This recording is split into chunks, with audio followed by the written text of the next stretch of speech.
Hello friends, എല്ലാവർക്കും പുതിയൊരു വീഡിയോയിലേക്ക് സ്വാഗതം. ഇന്ന് നമ്മൾ ഈ മാസത്തെ കുറച്ച് കറണ്ട് അഫയേഴ്സ് ക്വസ്റ്റ്യൻസ് ആണ് നോക്കാൻ പോകുന്നത്. അപ്പോൾ നിങ്ങൾ ആദ്യമായിട്ടാണ് എൻ്റെ ചാനൽ കാണുന്നതെങ്കിൽ സബ്സ്ക്രൈബ് ചെയ്ത് സപ്പോർട്ട് ചെയ്യാൻ മറക്കണ്ട. ഇനി ഒട്ടും വെയിറ്റ് ചെയ്യേണ്ട, നമുക്ക് നേരെ ചോദ്യങ്ങളിലേക്ക് പോകാം. ആദ്യത്തെ ചോദ്യം: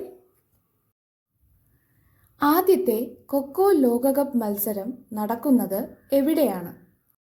ഉത്തരം: ന്യൂഡൽഹിയിലെ ഇന്ദിരാഗാന്ധി ഇൻഡോർ സ്റ്റേഡിയത്തിൽ.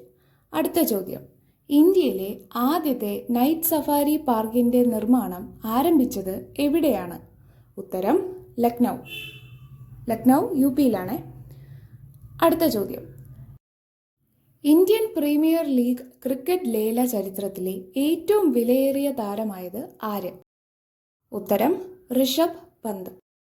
ഈ സ്ലൈഡ്സിലെ ക്വസ്റ്റ്യൻസ് എല്ലാം ഒന്നുകൂടെ നോക്കാം. ആദ്യത്തെ കൊക്കോ ലോകകപ്പ് മത്സരം നടക്കുന്നത് എവിടെയാണെന്ന് ചോദിച്ചാൽ ഉത്തരം ന്യൂഡൽഹിയിലെ ഇന്ദിരാഗാന്ധി ഇൻഡോർ സ്റ്റേഡിയമാണ്. ഇന്ത്യയിലെ ആദ്യത്തെ നൈറ്റ് സഫാരി പാർക്കിന്റെ നിർമ്മാണം ആരംഭിച്ചത് എവിടെയാണെന്ന് ചോദിച്ചാൽ ഉത്തരം ലക്നൗ. അവസാനമായി, ഇന്ത്യൻ പ്രീമിയർ ലീഗ് ക്രിക്കറ്റ് ലേല ചരിത്രത്തിലെ ഏറ്റവും വിലയേറിയ താരമായതാരെന്ന് ചോദിച്ചാൽ ഉത്തരം ഋഷഭ് പന്ത്. അടുത്ത ചോദ്യങ്ങളിലേക്ക് പോകാം. ഇന്ത്യയിലെ ആദ്യത്തെ ഗ്രീൻ ഹൈഡ്രജൻ ഫ്യൂലിംഗ് സ്റ്റേഷൻ സ്ഥാപിച്ചത് എവിടെയാണ്? ഉത്തരം ലഡാക്കിലെ ലേ. അടുത്ത ചോദ്യം: ഓക്സ്ഫോർഡ് ഇംഗ്ലീഷ് ഡിക്ഷണറി 2024 വാക്കായി തിരഞ്ഞെടുത്തത് ഏതാണെന്ന് ചോദിച്ചാൽ ഉത്തരം ബ്രെയിൻ റോട്ട്. അടുത്ത ചോദ്യം: അരനൂറ്റാണ്ടിനു ശേഷം മനുഷ്യനെ വീണ്ടും ചന്ദ്രനിലെത്തിക്കാനുള്ള നാസയുടെ ആർടെമിസ് 2 ദൗത്യം എന്നത്തേക്കാണ് ദീർഘിപ്പിച്ചത്? ഉത്തരം 2026 ഏപ്രിലിലേക്ക്. അപ്പോൾ ഈ സ്ലൈഡ്സിലെ ക്വസ്റ്റ്യൻസ് എല്ലാം ഒന്നുകൂടെ നോക്കാം.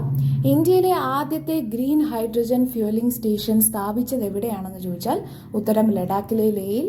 ഓക്സ്ഫോർഡ് ഇംഗ്ലീഷ് ഡിക്ഷണറി 2024 വാക്കായി തിരഞ്ഞെടുത്തത് ഏതെന്ന് ചോദിച്ചാൽ ഉത്തരം ബ്രെയിൻ റോട്ട്. അരനൂറ്റാണ്ടിന് ശേഷം മനുഷ്യനെ വീണ്ടും ചന്ദ്രനിലെത്തിക്കാനുള്ള നാസയുടെ ആർടെമിസ് 2 ദൗത്യത്തെ എന്നത്തേക്കാണ് ദീർഘിപ്പിച്ചതെന്ന് ചോദിച്ചാൽ 2026 ഏപ്രിലിലേക്ക്. അപ്പോൾ നിങ്ങൾക്ക് ഈ ക്വസ്റ്റ്യൻസ് എല്ലാം മനസ്സിലായെന്ന് വിശ്വസിക്കുന്നു. അപ്പോൾ നിങ്ങൾ ഈ ചാനൽ സബ്സ്ക്രൈബ് ചെയ്യാൻ മറക്കണ്ട. പുതിയൊരു വീഡിയോയിൽ വീണ്ടും കാണാം.